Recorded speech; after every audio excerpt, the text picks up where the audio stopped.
Bien, bonjour à toutes et à tous. Je vous rappelle que la semaine prochaine, il n'y a pas cours. Il y a une petite interruption. Car l'histoire est par essence science du changement. C'est Marc Bloch qui écrit cela durant l'été 1940, après l'étrange défaite. Son texte, d'ailleurs, ne se nomme pas encore ainsi, mais simplement Témoignage 1940. Il est destiné à être publié après la libération de la France, et il le sera en 1946, mais, vous le savez, de manière posthume. Il fut écrit à Fougères, nom de lieu qui devint son nom de résistance, et c'est bien de cela dont il s'agit, d'un acte de résistance intellectuelle, résistance à l'attrait du déclin, appel à la jeunesse du monde, combat contre soi-même et contre la première inclination vengeresse que lui inspire la débâcle. Alors de l'étrange défaite, on a surtout retenu la critique des élites, et particulièrement des élites militaires, mais à le relire aujourd'hui, me frappe surtout la prégnance de l'autocritique du pouvoir intellectuel des historiens, en tant qu'ils sont toujours prompts à transformer, je cite, les exemples du passé en autant d'expériences naturelles, écrit-il. Or, l'expérience, justement, c'est autre chose. Et le mot ne cesse de revenir sous sa plume, ça aussi, ça m'a frappé, qui oppose systématiquement le récit exemplaire dans lequel se sont égarés les supposés stratèges de 1940 qui souhaitaient refaire la guerre comme il l'avait apprise, et l'histoire, en tant qu'elle est précisément un trésor d'expérience. Dans la première partie, présentation du témoin, Marc Bloch entend, je cite, « montrer comment se circonscrit mon expérience pour exposer le point de vue de sa narration, ce qu'il voit, ce qu'il ne voit pas. » La deuxième partie, la déposition d'un vaincu, pose la question de la culpabilité, à qui la faute, qui est retourné contre le témoin dans la troisième partie, examen de conscience d'un Français, mais l'ensemble consiste bien à établir l'histoire comme une discipline d'expérimentation, examinant comment hier a différé d'avant-hier et cherchant dans ce rapprochement le moyen de prévoir en quel sens demain, à son tour, s'opposera à hier. Prévoir, oui. Vous avez bien entendu, Marc Bloch ne s'oppose pas absolument à, disons, la fonction prédictive de l'histoire. Elle peut s'essayer à pénétrer l'avenir, écrit-il. Mais c'est, vous l'aurez remarqué, au prix d'une précipitation qui fait disparaître l'aujourd'hui entre hier et demain. L'urgence des temps justifiait alors sans doute cet appel fiévreux à l'avenir. Comme ça que ça se termine. La France de la défaite aura eu un gouvernement de vieillards. La France d'un nouveau printemps devra être la chose des jeunes. Et permettez-moi au passage de vous citer une histoire qui me touche beaucoup, parce qu'elle explicite sans doute quel sens il y a à dire aujourd'hui que la profession d'historien consiste à se rendre redevable à la jeunesse. Cette histoire, on la doit à Georges Altman, qui est un ancien dirigeant de Franc-Tireur, qui signe l'avant-propos à l'édition originale de L'étrange défaite, en 1946 donc, et relate les circonstances du recrutement de Marc Bloch au Maquis au printemps 1943. Et il dit qu'il revoit cette minute charmante, écrit-il, où un très jeune résistant, Maurice, qui a alors 20 ans, lui présente sa nouvelle recrue.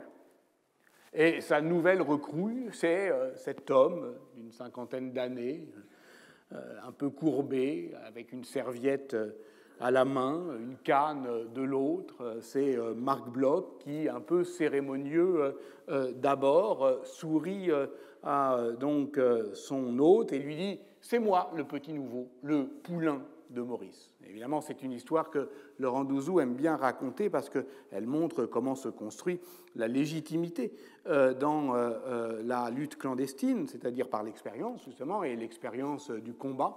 eh bien, un jeune homme de 20 ans peut l'avoir plus intensément qu'un homme mûr de 50. Et alors, George Altman dit qu'il lui tend la main, cette même main, qu'il va tendre vers, un an plus tard, le 16 juin 1944, vers un jeune garçon de 16 ans avec qui il allait se faire fusiller. « Ça va faire mal ?» lui demande le petit garçon. « Mais non, petit, cela ne fait pas mal. » Car l'histoire est, par essence, science du changement.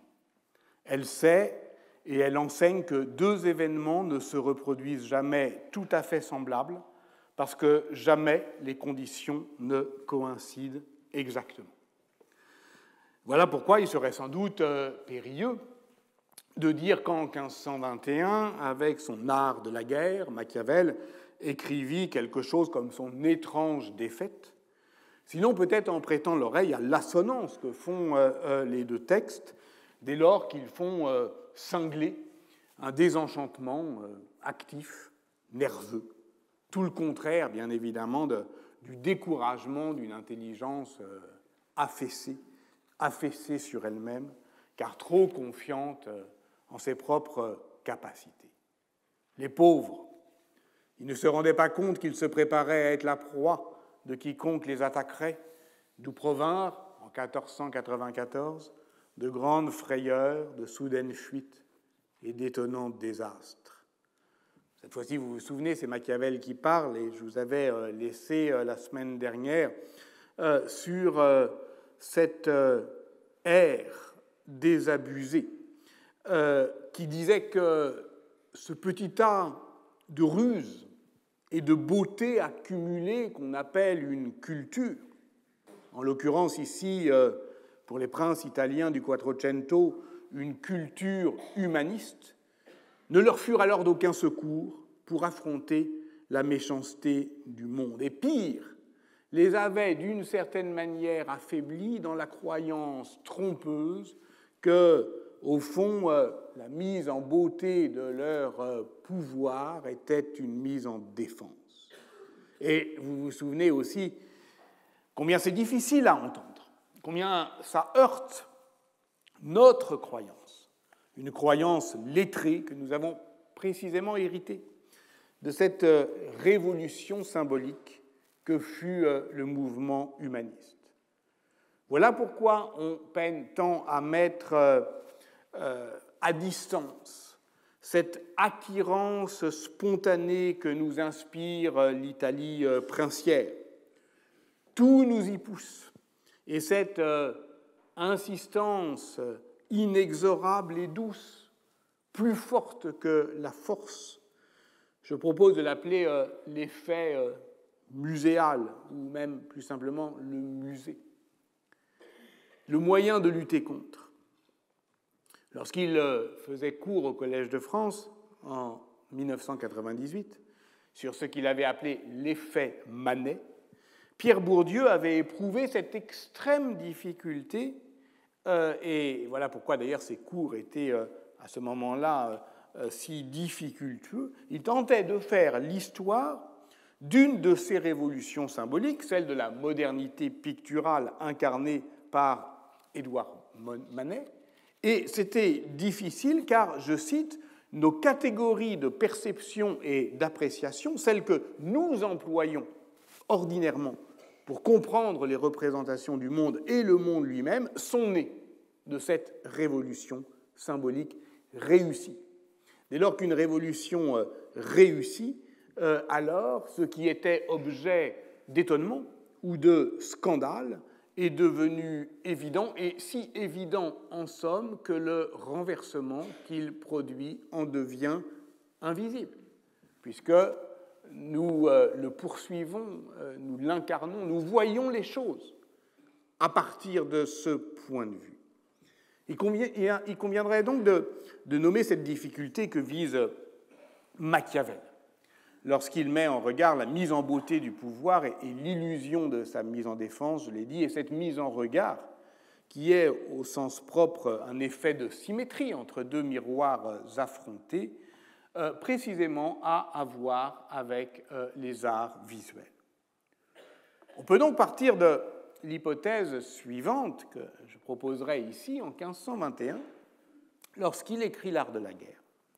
Machiavel dresse un constat qui est celui de la faillite du monde albertien, du nom de Leon Battista Alberti, né en 1404, mort en 1472, poète, érudit, théoricien du pouvoir et des arts, auteur à la fois de traités de savants de décryptage des codes secrets, mais aussi de satire littéraire, le momus, que connaissait très bien Machiavel, en un mot, Alberti, l'humaniste, qui semble incarner le rêve de l'homme universel propre au Quattrocento, qui, sa vie durant, s'est adapté avec souplesse aux attentes d'un public varié, de pouvoirs concurrents qui, pourvu qu'il ait à faire de grandes choses, écrivait-il, était capable de travailler aussi bien pour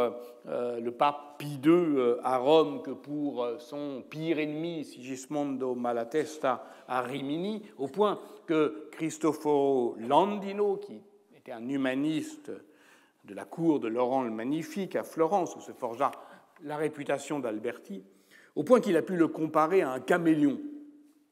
Un caméléon. Il prend toujours la couleur se trouvant dans la chose à propos de laquelle il écrit. En tout cas,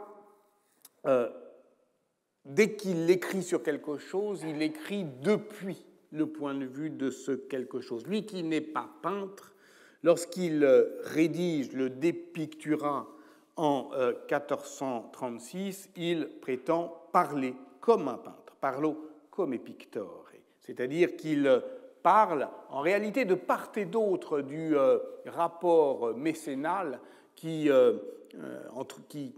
s'établit entre le prince et l'artiste. Et il joue de fait de la diglossie qui est propre au système médiéval des langues et des pouvoirs, puisque en réalité le De Pictura est rédigé deux fois, une fois dans sa version italienne et dédicacée à Filippo Brunelleschi, qui est considéré effectivement à ce moment-là comme l'inventeur de la construction perspective, et une autre fois la version latine offerte à Gianfrancesco Gonzaga, marquis de Mantoue, qui incarne alors les espoirs que les humanistes mettaient dans la figure d'un prince cultivé, protecteur des arts. C'est donc le De Pictura est un discours de la méthode plus qu'un traité technique. Il expose non seulement, je dirais, les principes de perspective picturale les plus rigoureuses qui soient, celles qui étaient pratiquées dans les années 1430-1460 et qui, au passage, vont d'ailleurs se démoder assez vite à la génération suivante. Et il décrit, au fond, eh bien, justement, des principes qui sont des principes de narration. Et un principe de narration, c'est fondamentalement circonscrire le cadre de l'expérience. Et circonscrire le cadre de l'expérience, ça veut dire, au sens propre, ce qu'un cinéaste appellerait faire son cadre. Ainsi, laissant le reste de côté, je ne mentionnerai que ce que je fais quand je peins. D'abord, j'inscris sur la surface à peindre un quadrilatère à angle droit aussi grand qu'il me plaît, qui est pour moi en vérité comme une fenêtre ouverte à partir de laquelle l'histoire représentée pourra être considérée. C'est la fameuse finestra albertienne, la fenêtre, le cadre de la représentation, mais dont il faut bien comprendre que ce n'est pas une fenêtre ouverte sur le monde, mais sur l'histoire.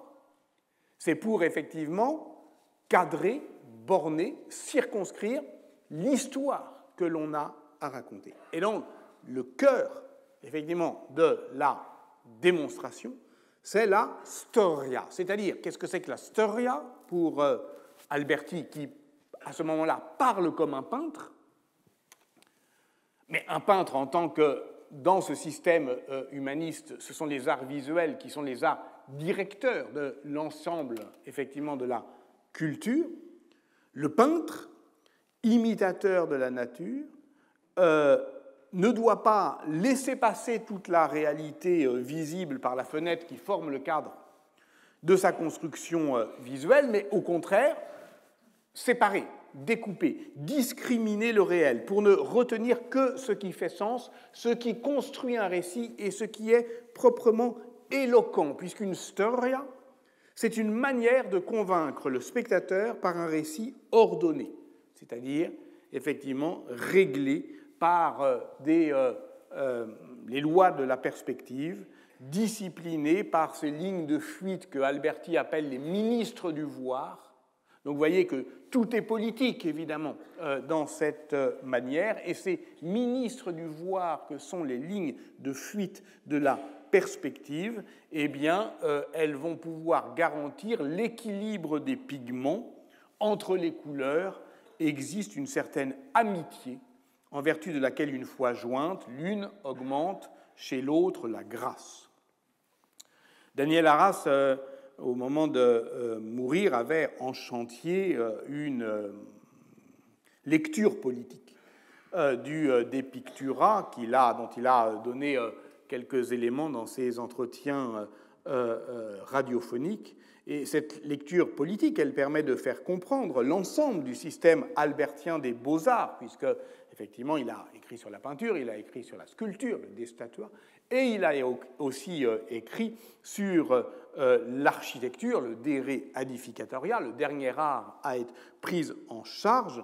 De Re Edificatoria, ça veut dire non pas traiter de l'architecture, mais traiter du fait de l'art de bâtir, ce que bâtir veut dire, on pourrait dire, en paraphrasant Pierre Bourdieu, avec l'idée que l'architecte délivre lui aussi un discours moral de modération, d'équilibre, d'économie, d'éloquence, qu'il s'agit de condamner le faste, l'ornementation excessive, l'oubris du bâtisseur, ce désir déréglé d'édifier, pour justement prôner la plus sévère retenue qui est celle, justement, romaine de la rhétorique.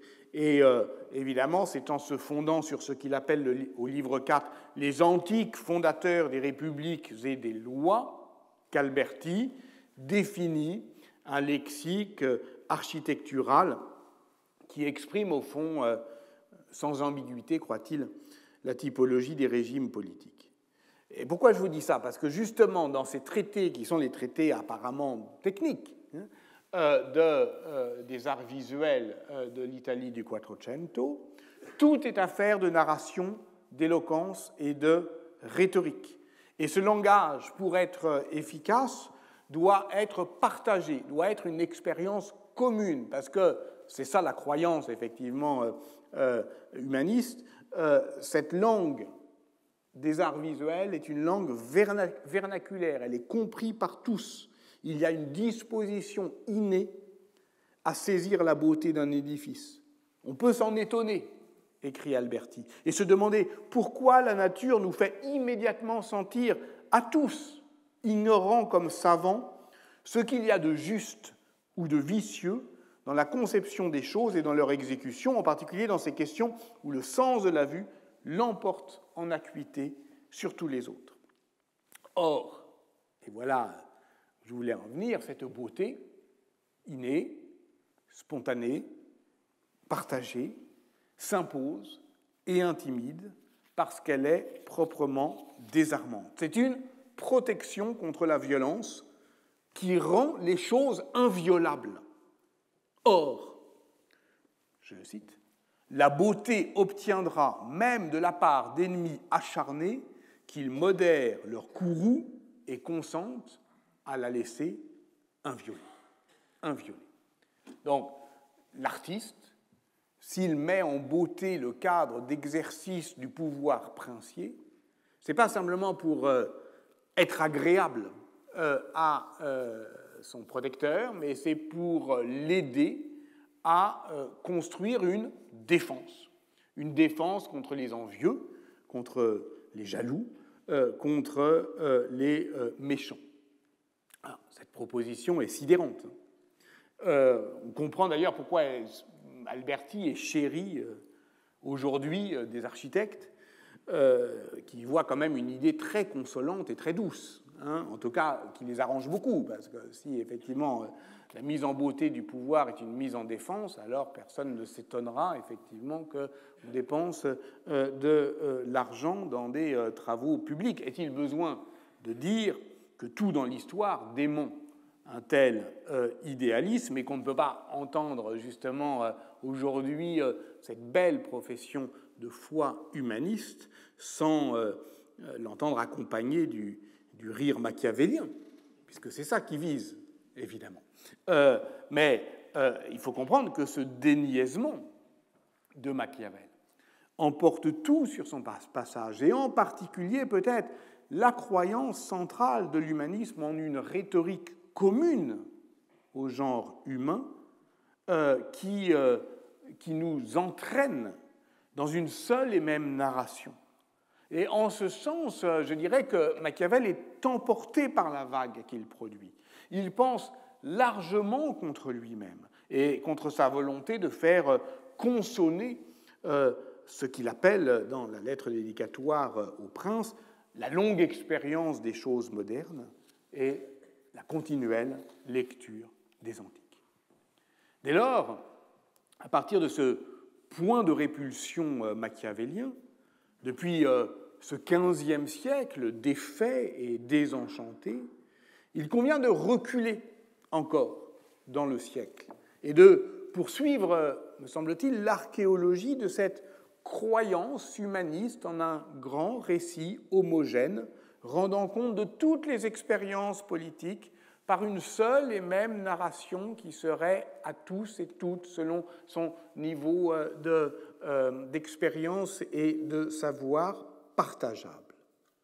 Et si on veut continuer à simplifier à outrance en s'abandonnant à la logique des grands patronymes, mais au fond, c'est aussi ce dont il s'agit aujourd'hui, penser l'emprise du nom propre sur l'expérience politique, eh bien, on se retrouve en compagnie de Pétrarque.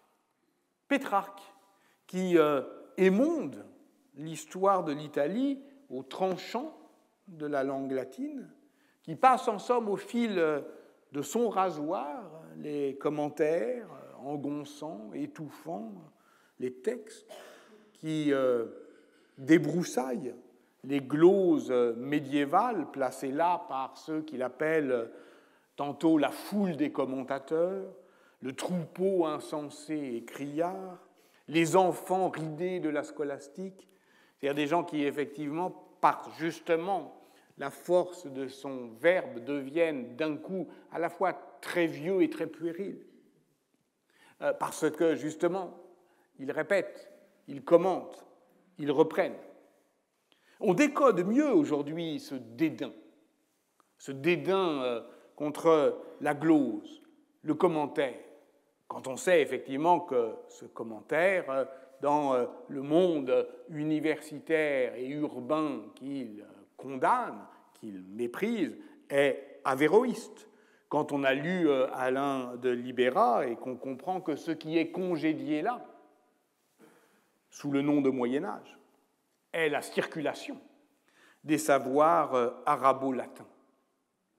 Ernest Renan le savait, qui citait déjà dans son Averroès et l'Avéroïsme, publié en 1852, cette lettre de Pétrarque à Giovanni Dondi, qui lui parlait de la médecine arabe, la seule qui soit considérée, y compris dans les cours princières à ce moment-là, et Pétrarque lui répond « Je te prie de grâce en tout ce qui me concerne de ne tenir aucun compte de tes Arabes, pas plus que s'ils n'existaient, je hais toute cette race. » Eh oui, et c'est ça aussi Pétrarque. Et la question, Pétrarque, celui que nous portons au nu. Et la question, c'est de savoir qu'est-ce que Pétrarque déteste tant? Qu'est-ce qu'il appelle le génos, cette race? Je la hais. Ce qu'il déteste, c'est ce qu'on pourrait appeler la complication gréco-arabe, celle qui divertit de la voie romaine qu'on nous présente aujourd'hui à nouveau. C'est une régression, évidemment, comme stricte et linéaire, celle qui mène tout droit de la Rome antique à l'Italie d'aujourd'hui, ou plus exactement celle que Pétrarque est en train de rêver contre la société dans laquelle il vit.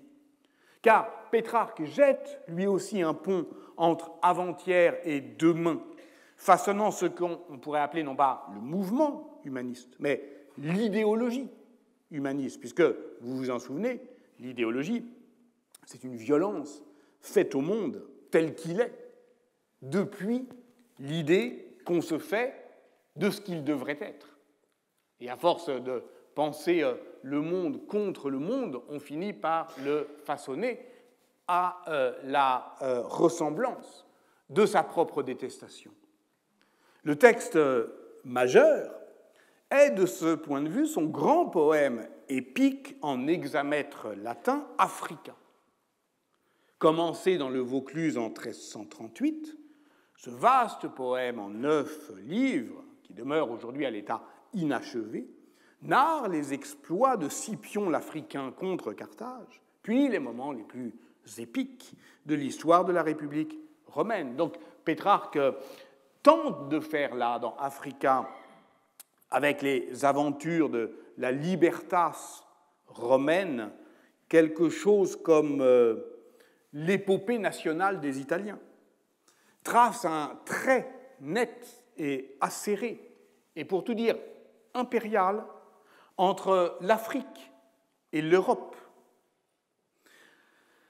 Il ne sut jamais se séparer de cette œuvre de jeunesse dont le message profondément républicain devenait de plus en plus intempestif au fur et à mesure qu'il faisait lui-même des choix personnels anti-républicains, qu'il trahissait la cause de Cola di Rienzo, qu'il allait à la cour des Visconti à Milan. Bon, voilà, de Giovanni Visconti. Donc, tout cela, effectivement, fait que le texte, d'une certaine manière, il ne s'en débarrasse pas parce qu'il l'embarrasse de plus en plus. Dédié au roi Robert de Naples, qui meurt en 1343, jamais publié de son vivant.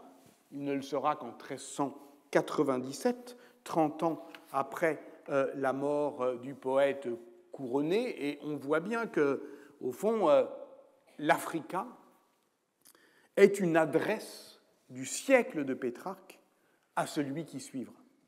C'est bien le problème avec Pétrarque, c'est qu'il oblige les historiens qui, par profession, ne doivent pas croire à l'idée qu'il puisse y avoir des précurseurs, c'est-à-dire des gens qui sont, d'une certaine manière, déplacés dans leur propre temps, à quand même considérer, je dirais, la dimension anachronique qui est constitutive de sa beauté littéraire. Ben oui, parce que c'est beau, hein. C'est ça le problème. Hein. Si ça ne nous plaisait pas, on n'en parlerait pas. Mais c'est à la fois très détestable et très beau.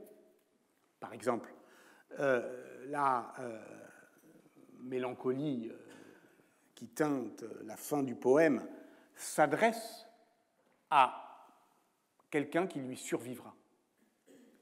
Fasse le ciel que mais nous prions en vain. Il arrête d'espérer. 3 petits points, mais nous prions en vain. Il n'est point de retour. On vit les derniers temps, et Jupiter cruel nous voit d'un ciel hostile. Acceptons notre sort et suivons nos étoiles sans qu'elles ne nous forcent. Il me fut assigné d'essuyer en ma vie de nombreuses tempêtes, mais toi, peut-être, si comme j'espère et souhaite, tu me survis longtemps, des siècles surviendront meilleurs. Le poète s'efface donc, je cite toujours dans la belle traduction de Pierre Laurence, attendant la venue d'une aurore nouvelle. Cette aurore nouvelle est celle de la renaissance des lettres, qui est à venir dans une autre époque. Chaque époque rêve la suivante, écrivait Michelet, l'inventeur de l'idée de renaissance. Voilà pourquoi toute défense et illustration de la Renaissance, non comme concept, mais comme chrononyme, comme nom d'époque, est un contresens. La Renaissance existe sans doute, mais non comme une chose, plutôt comme une conscience de soi. Et si l'on peut dire avec Hans Blumenberg dans La légitimité des temps modernes, les temps modernes existent au moment où ils se déclarent tels, il convient de s'interroger sur leur mode d'existence. Or, il est vrai que l'humanisme situe parfois cette renaissance ici et maintenant.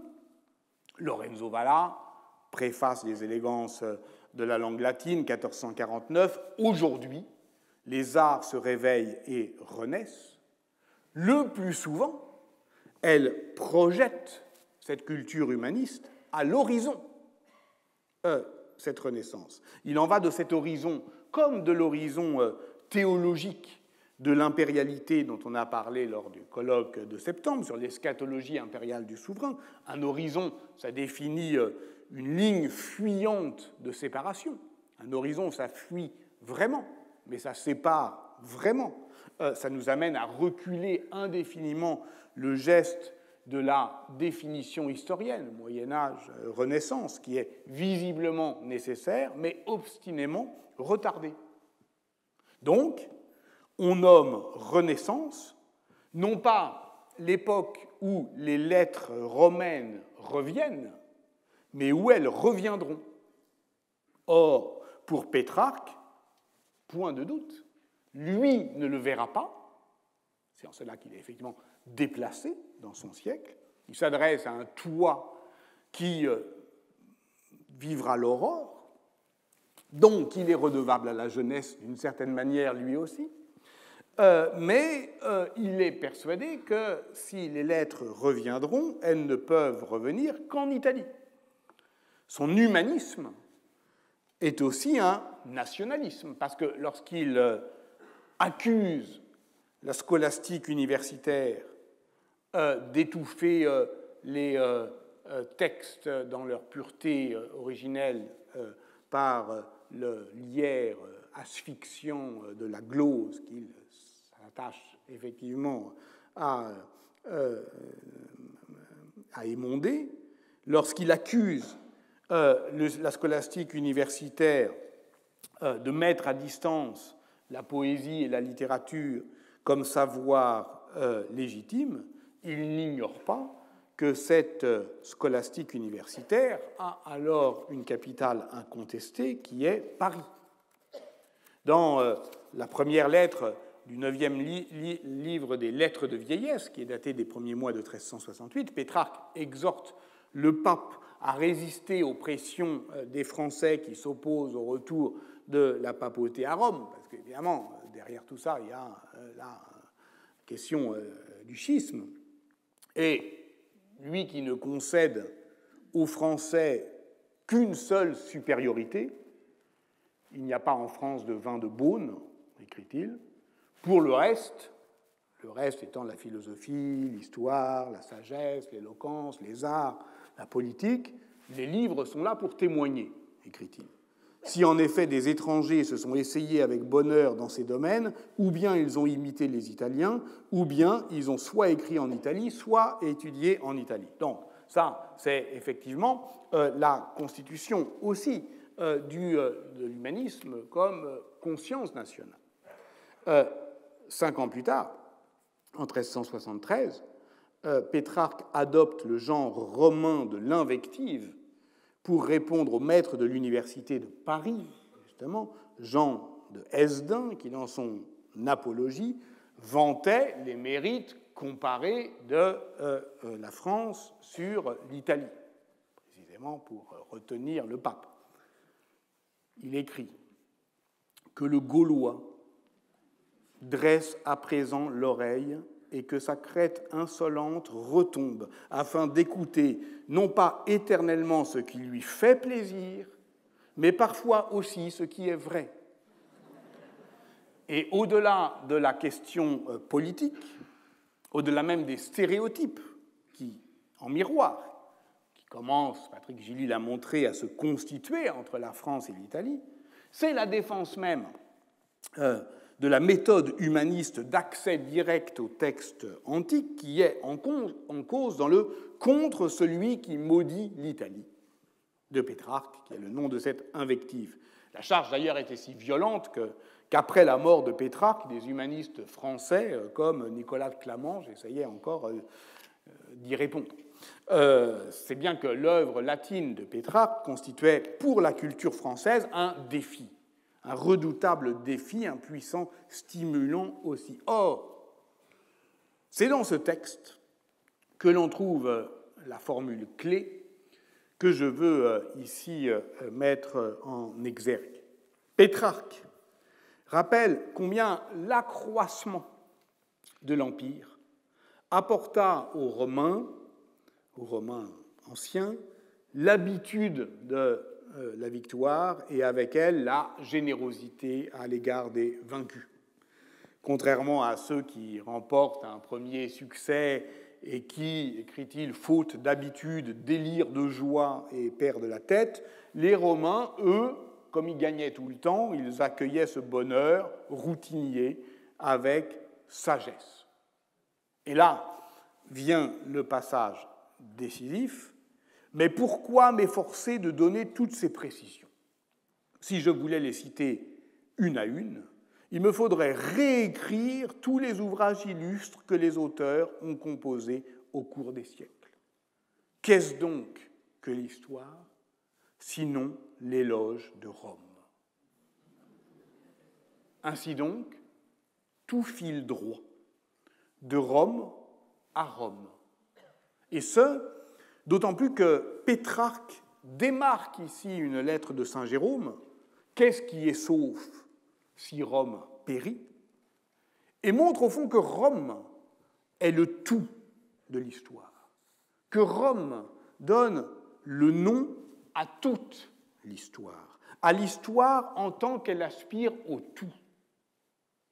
Et là, effectivement, on est dans une conception philosophique très, très haute.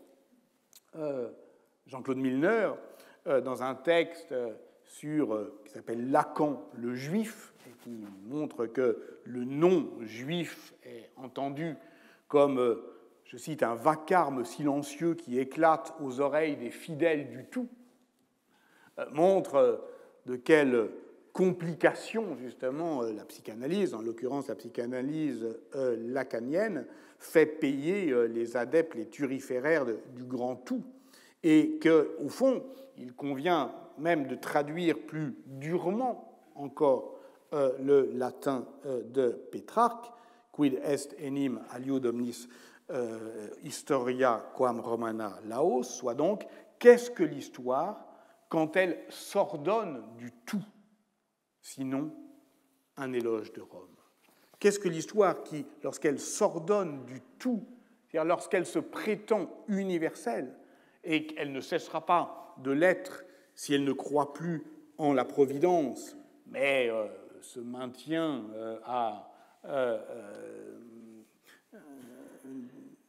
sous des lois d'airain qu'on invente pour guider et contraindre le devenir des sociétés humaines. C'est bien pourquoi je proposais dans un livre paru en 2012 et nommé L'Entretemps de considérer avec sérieux les conséquences possiblement funestes d'une telle conception de l'histoire, que l'on pourrait dire orientée, qui tire des généalogies au cordeau et qui oblige chacun à filer droit.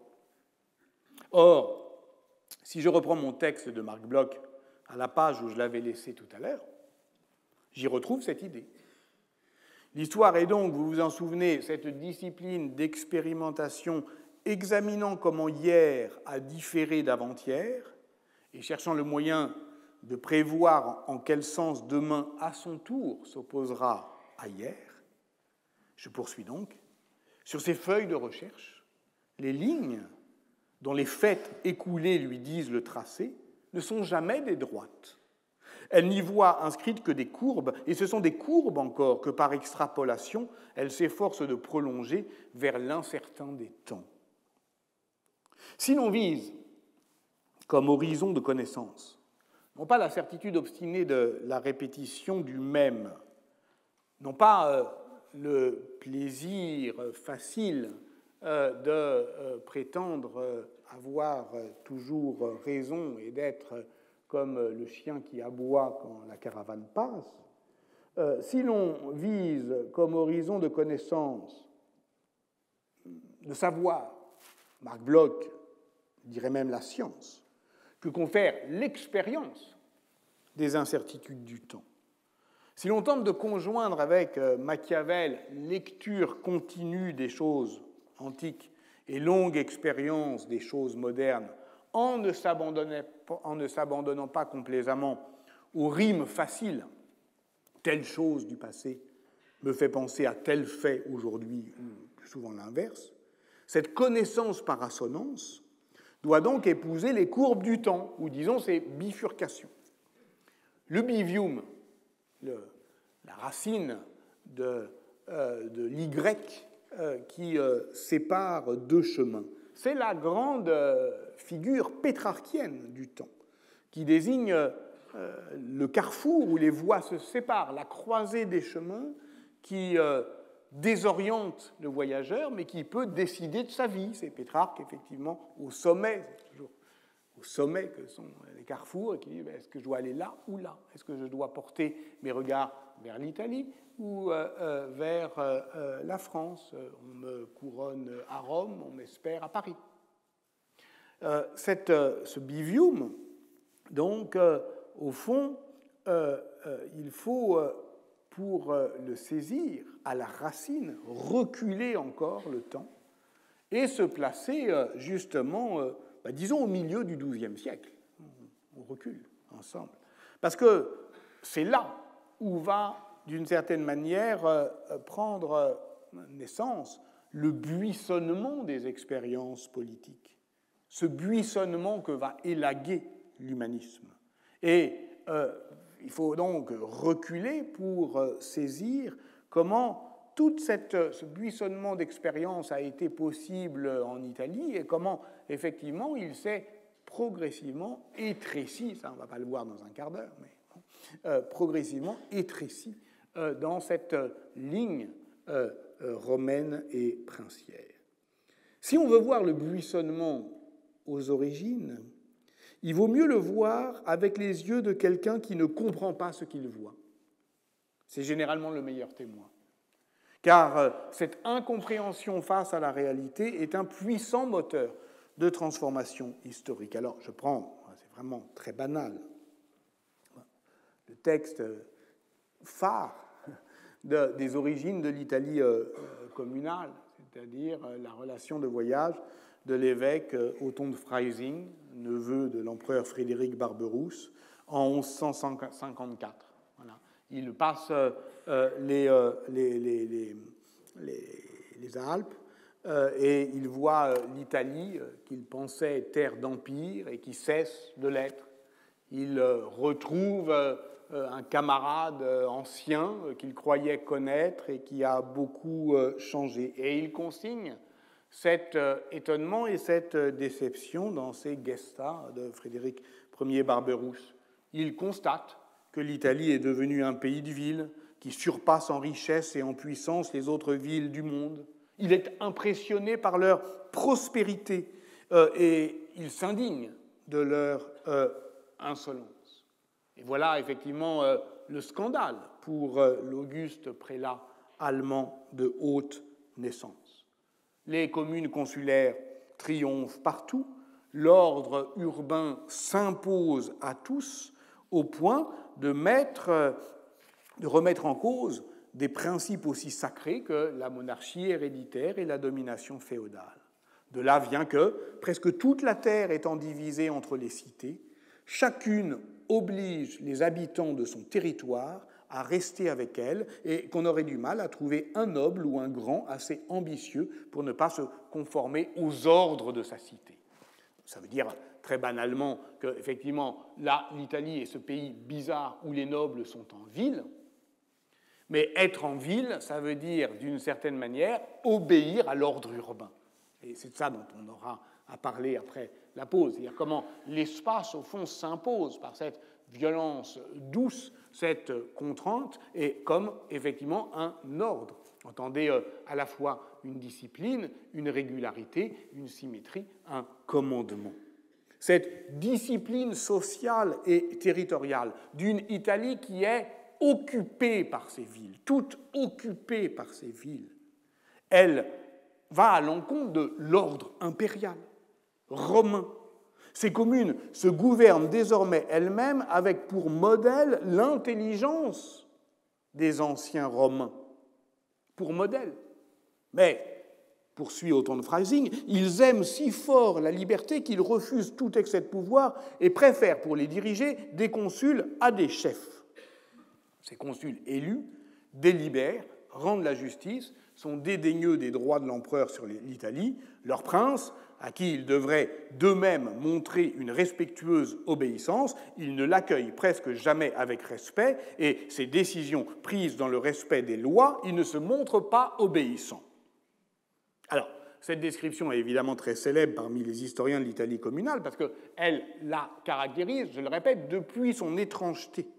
C'est un texte indigné, donc qui produit une réaction intellectuelle, qui est précisément ce qu'on peut appeler la pulsion idéologique. Voilà pourquoi le témoignage du prélat ne doit jamais être pris au pied de la lettre. C'est ce qu'a montré Hagen Keller, qui a discuté la manière dont Othon décrit l'élection des consuls dans chacun des trois ordres. Ce n'est pas parce qu'il y a trois ordres, c'est parce qu'il voudrait qu'il y en ait. Donc c'est toujours cette idée, la question de l'idéologie, et comme l'a montré Jean-Claude Mervigueur, il interprète, je parle d'Othon de Freising, il déforme les réalités sociales et institutionnelles de l'Italie communale en fonction de ses propres grilles de lecture communale, de ses propres grilles de lecture politique, que sont effectivement Rome, l'Empire et l'Antiquité. Parce qu'il ne faut pas oublier que Othon de Freising est non seulement un historien, mais un théoricien de l'histoire.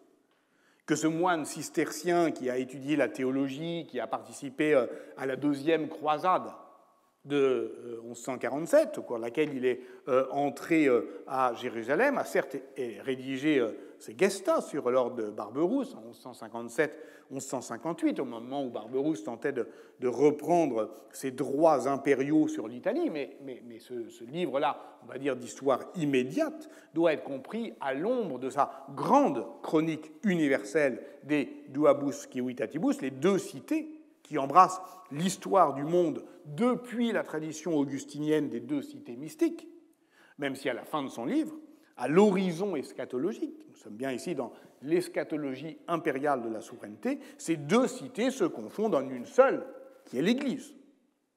Donc son histoire est un long éloge de Rome, puisqu'il suit les étapes de la translatio imperii des Romains aux Grecs, des Grecs aux Francs, des Francs aux Lombards, des Lombards aux Germains, et que, à l'horizon du monde dont il pressent l'élargissement, il est aussi célèbre pour intégrer dans sa narration la lettre du prêtre Jean, il a effectivement cette expérience méditerranéenne de la croisade, son histoire est orientée, et elle est orientée vers la décadence.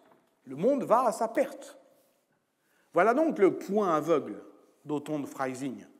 Et si on lui applique la méthode de Marc Bloch, parce que lui aussi, Frédéric Barberousse, va quand même subir une étrange défaite, il s'agit bien de circonscrire l'expérience du témoin en se posant la question de l'angle mort. Qu'est-ce qu'il ne voit pas pour voir si bien ce qu'il voit? Pour voir si bien ce qui vient, c'est-à-dire pour prévoir. Il ne voit pas précisément que l'Italie communale s'apprête à prendre des chemins qui bifurquent, à expérimenter en tous sens, pour le dire avec Giovanni Tabacco, à ne plus filer droit, à ne plus suivre docilement la voie unique qui mène à croire qu'il n'y a qu'une seule histoire possible et que cette histoire, la seule qui s'ordonne par le tout, est l'éloge de Rome. Il ne voit pas que ce qu'il espère et projette comme un horizon idéologiquement désirable, la poursuite de la translatio imperii, est un appauvrissement de l'expérience qui produira l'affaiblissement des États italiens. Il ne voit pas qu'en attendant, les communes italiennes inventent d'autres moyens de discriminer l'héritage romain, par exemple à Pise, où cette aristocratie des tours et des bateaux dont parlait Volpe gouverne la ville en inventant une autre manière de poursuivre l'histoire romaine, où l'expérience politique n'est pas scandée par des répétitions, mais par des recommencements. Au moment même où Othon de Freising relate son voyage en Italie, avec, il est vrai, les yeux rivés sur la cité de Milan, qui lui semble la plus puissante, la plus arrogante, donc la plus dangereuse, il ne voit pas qu'à Pise s'invente une autre manière de poursuivre l'histoire romaine. On observe par exemple, si on considère l'invasion du droit romain dans la vie sociale. Alors, ce n'est pas seulement effectivement une histoire intellectuelle, comme l'a montré Chris Wickham, c'est que les contrats, les sentences, les arbitrages font référence explicitement à des passages du Digeste à partir de 1105 et du Code à partir de 1156, que Pise est une des premières villes qui reprend les normes juridiques du corpus juris civilis, qui sert de référence normative pour l'organisation des rapports entre les individus dans le cadre de la cité. Wickham fait remarquer, au terme d'une analyse précise de plusieurs cas, que les années 1150 constituent à Pise un vrai tournant dans la romanisation de la loi pisane et que ça résulte d'un choix idéologique qui témoigne d'une extraordinaire ambition à mettre en parallèle avec l'achèvement de la cathédrale et du baptistère, qui fait de Pise la Roma altera, l'autre Rome, comme un texte poétique très contemporain des années 1160 le dit. Donc pour une ville dont les habitants contrôlent alors une bonne part de la Méditerranée, l'occupent même, rivale de Gênes sur la mer et de Luc sur la terre, posséder une loi profondément marquée du sceau de la romanité, dire même d'une certaine manière sa fidélité gibelline sans répéter l'histoire de Rome et la tradition, par exemple, lombardo-carolingienne de Luc, c'est au fond admettre que comme le dirait Aldo Schiavone dans son beau livre intitulé L'histoire brisée, la Rome antique et l'Occident moderne, paru en 2003 et sur lequel je m'étais appuyé l'année dernière dans le cours intitulé Inventé dans les ruines du passé, c'est une manière de dire donc que le fil s'est rompu, mais que l'histoire peut se poursuivre si elle discrimine l'héritage. Or, qu'est-ce que décrivait Aldo Schiavone ? Il décrivait, au fond, le fait que ce qui disparaît avec la cité antique et le monde esclavagiste, c'est une société qui n'a jamais valorisé idéologiquement le travail et qui n'a toujours circonscrit la notion d'expérience politique à des communautés très restreintes. Alors que si on se tient effectivement à cette cité de Pise qui est effectivement gouvernée, je l'ai dit, par une aristocratie des tours et des bateaux, eh bien, on va considérer, c'est ce qu'on va faire à partir de maintenant, l'expérience politique dans sa totalité. C'est-à-dire avec, oui, des marins, des artisans, un monde affairé au travail. Au travail, effectivement, de l'expérience politique, mais aussi de l'expérience sociale tout court. Des lieux d'expérimentation qui, effectivement, ont à voir avec cette ville qui est affairée et prospère. Othon de Freising l'aime quand elle est affairée et la condamne quand elle est désobéissante, mais elle est indocile parce que affairée, parce que occupée à ses affaires. Et occupée est d'ailleurs le mot juste. Et voilà pourquoi c'est l'un des élèves d'ailleurs de Jacques Le Goff, parce qu'au fond, tout cela, au fond, est l'ombre du grand travail de Jacques Le Goff, enfin qu'il avait prévu, qu'il a fait par différents articles sur sur la valeur du travail. Et l'un des élèves de Le Goff, Sylvain Piron, dans un livre récent paru en 2018 aux éditions Zone Sensible, a intitulé « L'occupation du monde », une analyse qui reprend vaillamment la question weberienne de la domination occidentale, ce qu'il appelle l'impensée théologique de la rationalité économique moderne, où on retrouve d'ailleurs la théorie des contrats de Pierre de Jean Olivier dont je parlais il y a 3 semaines, et d'une manière générale, l'émergence scolastique de l'économie politique. Et c'est pourquoi il faut prendre au sérieux la description d'Othon de Freising d'Italiens affairés et indisciplinés, qui sont occupés à leurs affaires, qui occupent les places et les lieux,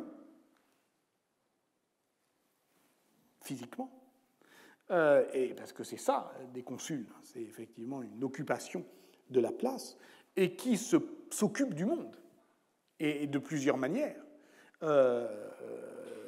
multipliant les expériences, et en cela, effectivement, pour le comprendre, il faut cesser d'être romain, c'est-à-dire se défaire de l'aristocratisme, de l'osium. C'est-à-dire pour qui être occupé, c'est s'aliéner. Et ici, nous retrouvons Pétrarque, pour terminer. Parce que, voilà, c'est avec cette séduction littéraire qu'il faut se battre, conscient, effectivement, se battre, ou en tout cas simplement s'éprouver, comme George Steiner, d'ailleurs, qui est mort la semaine dernière, et qui, d'une certaine manière, l'ensemble de son œuvre est entièrement orienté aussi là-dessus. La certitude, effectivement, que la culture n'est en rien une défense contre la méchanceté du monde et l'impossibilité, pourtant, de ne pas faire droit à sa croyance de culture, de lettré. C'est dans le premier livre de la vie solitaire, rédigé dès 1346, que Pétrarque définit le plus clairement et le plus complètement la forme de vie que pose la condition d'écrivain, qui doit résider dans l'écart, l'éloignement, la mise à distance, non pas l'ascèse, mais disons la séparation, le fait de s'excepter temporairement de la foule, de vivre d'autres expériences qui sont liées aussi à ce laboratoire politique de la communauté monastique dont on parlera,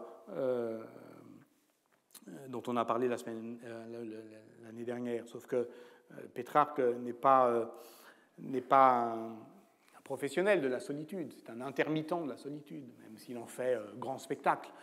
Mais effectivement, dans la vie solitaire, il réécrit en grande partie Sénèque.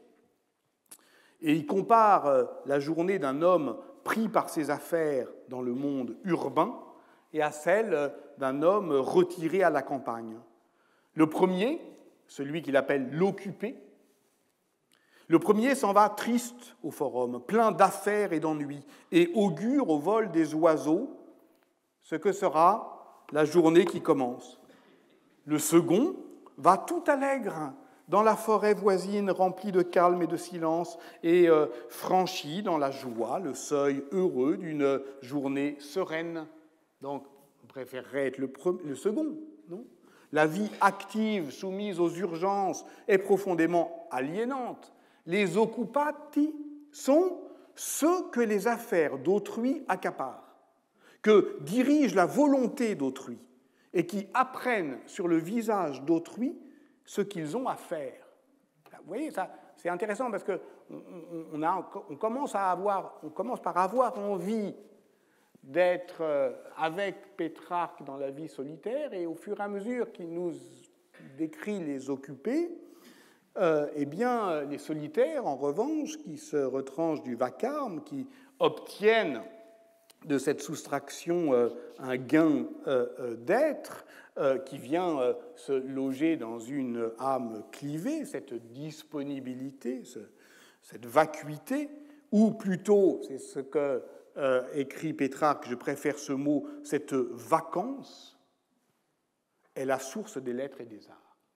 Alors, là encore, creuser en soi une vacance, une indisponibilité, l'intériorité comme manque de soi à soi, ce repli que creuse la mystique, qui est au cœur effectivement de l'idée même moderne d'un individu qui se niche, disons, en soi, un temple intérieur qui est accueillant à Dieu, et si Dieu s'absente, à tout ce qu'on pourra diviniser, à commencer par la création culturelle.